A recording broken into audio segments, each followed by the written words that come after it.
Hey everybody, my name is Clifford Stummy. I'm the Pop Song Professor. Welcome back, Lyric Theorist, to Eminem Monday, and welcome to everybody else. If you are looking for a channel that is all about the deeper meanings of very interesting songs, you have come to the right place. Today we're talking about Spacebound by Eminem, at the request of Talia Villalpando and several other people who upvoted her comment. If you want to see a song by Eminem explained next Monday, comment your suggestion and upvote other people who agree with you. So, Spacebound is a pretty interesting song, and I admit I had never heard it before. I'm just getting into Eminem, so I'm having a really good time going through his stuff. So the music video is actually really interesting. In it, Eminem's walking along this country road, this attractive girl picks him up and drives him to this diner. He goes in with her. She has a gun with her for some reason. He goes into the bar.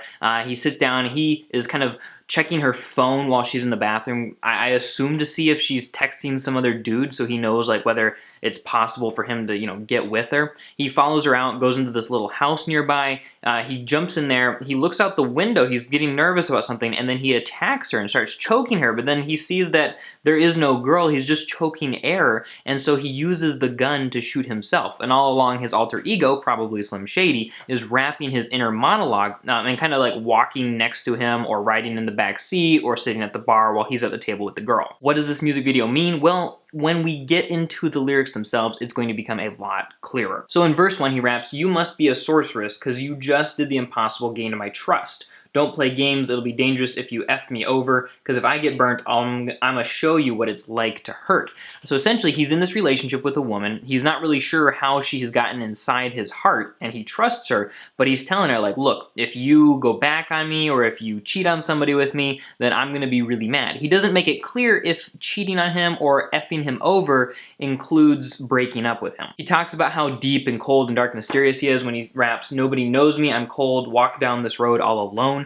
And so he's used to not having an emotional partner who he feels like he can fully trust. The hook goes, "I'm a spacebound rocket ship and your heart's the moon, and I'm aiming right at you, 250,000 miles on a clear night in June." 250,000 miles is approximately how far it is from the Earth to the moon, and he is coming towards her. Now, of course, there's that phallic imagery, but it also speaks of him leaving behind what he knows to travel to see her. And the rocket ship is going towards the moon, and he describes the moon as your heart, and so it's very possible that this is also just an emotional expression. In verse 2, he raps, "My body aches when I ain't with you. I have zero strength. There's no limit on how far I would go, no boundaries, no lengths. Why do we say that until we get that person that we think's gonna be the one, then once we get them, it's never the same?"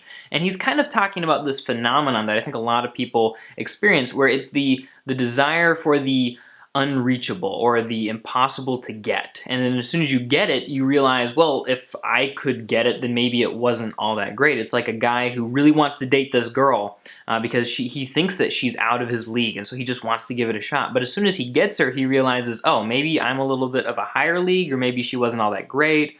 Or sometimes it's just this inexplicable apathy that comes with it. Eminem's complaining about that and wishes that it weren't that way, and saying that with this girl, she was definitely out of his league, but he hasn't felt that death of passion. Then in verse 3, the worst happens. She breaks up with him. He says, "So after a year and 6 months, it's no longer me that you want."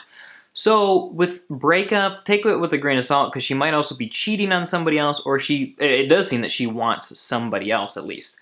"But I love you so much it hurts, never mistreated you once," which is interesting for Eminem to say, because a lot of his songs are about abuse, and they're about difficult marital relationships that sometimes involve physical abuse.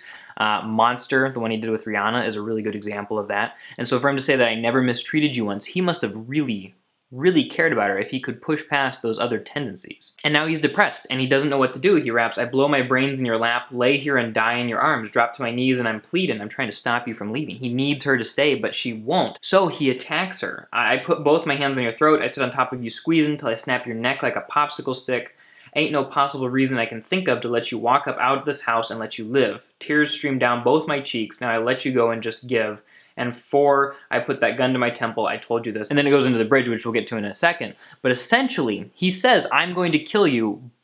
And then he asks himself, I can't think of any reason not to kill her. And so it's like he's reverting back to those old tendencies, and he's kind of being old Eminem, but she has been had a profound, impact on him that he does let her go, even though he can't think of a reason for it. And instead, he's going to kill himself. In the bridge, he says, "And I would have did anything for you," so he loved her, "to show you how much I adored you, but it's over now, it's too late to save our love. Just promise me you'll think of me every time you look up in the sky and see a star, 'cause I'm a," It goes back into the outro here, which instead of ending with, and I'm aiming right at you, it's, and I'm so lost without you.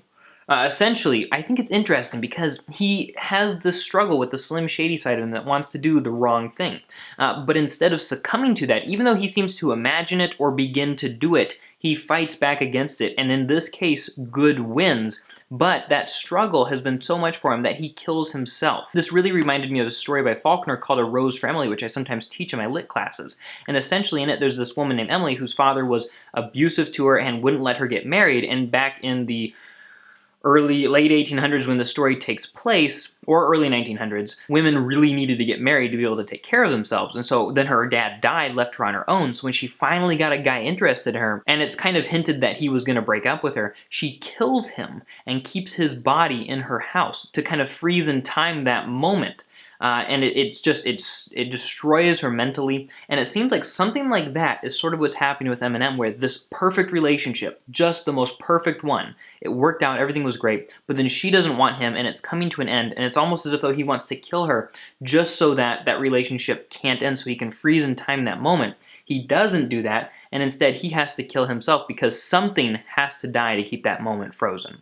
Now, I may be reading into this too much. I don't think that I am, but I think that there might be several different ways of looking at it or explaining it. So I'd love to know what you guys have to say about this, what you think. Comment your ideas below. Comment an Eminem song for me to explain in the future. Tell me what you think about Spacebound. I have enjoyed explaining this one. Really good stuff. Talk to you next time, people. Watch some of these other videos that are appearing up around here. They're pretty cool.